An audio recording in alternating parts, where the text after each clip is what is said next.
Welcome to this Saturday edition of Journey to the Cross, a Holy Week devotion.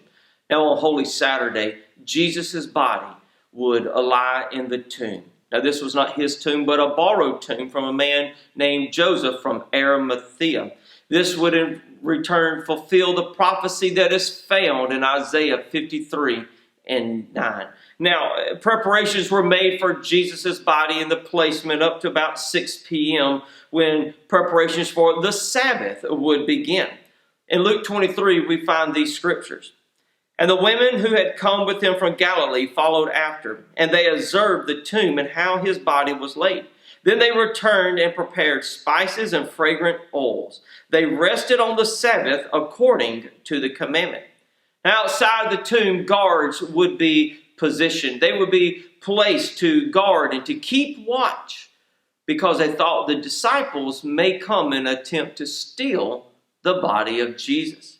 But at this point, all of his followers and disciples, all that they could do was wait. They didn't know what they were waiting for. So they found themselves cowered in fear and filled with confusion, worry, maybe even doubt. All these emotions flooded their being, maybe because they thought the high priest would send guards after them to arrest them for being associated with Jesus. But in the dark, damp tomb, with a stone rolled across the entrance, Jesus' body would lie lifeless. You know, as Christians, we die daily to the desires of the flesh, to this old carnal nature. One important mile marker in the journey of faith for the believer is water baptism. Water baptism is an outward sign of an inward work.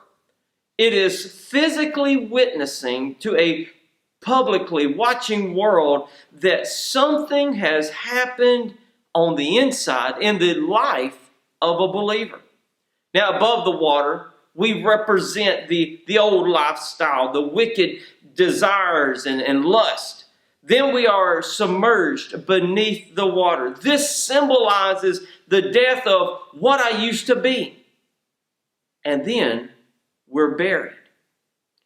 Paul writes to us in Romans 6, "Therefore, we were buried with him through baptism into death, that just as Christ was raised from the dead by the glory of the Father, even so we also should walk in newness of life.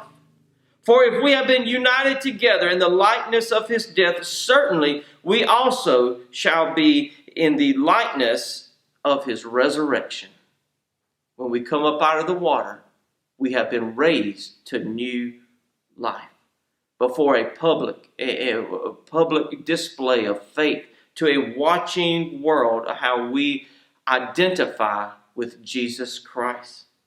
So I ask you today, have you experienced death to the sinful ways of the world? Have you buried the old self, the old flesh, and rose to new life with Jesus Christ? Death is certain for all mankind because of the curse of sin. But physical death is not the end for the Christian. Thank you for joining us on this Journey to the Cross devotions. Please tune in tomorrow at 10:30 for our online Easter service at Bude Church of God. God bless you. Happy Easter. Jesus is alive.